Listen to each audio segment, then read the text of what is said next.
हम भोजपुरी गायक सुनील आप तरफ से तमाम भोजपुरी भाई लोग के नमस्कार और प्रणाम बा। आप लोग के एगो हम गीत सुनाओ तानी, अच्छा लगी तो आप लोग कमेंट जरूर करब जा। एगो औरत अपना पति से कहत तारी, गवना करा के गईला, गवना करा के गईला, गवना करा के गईला, झरिया ए राजा जी, उठता जवानी में हो,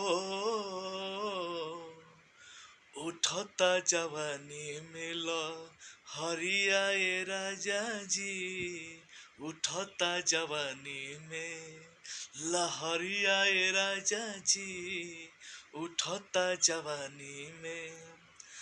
गावना करा के गईला, गावना करा के गईला, गावना करा के गईला, झरिया ए राजा जी, उठता जवानी में।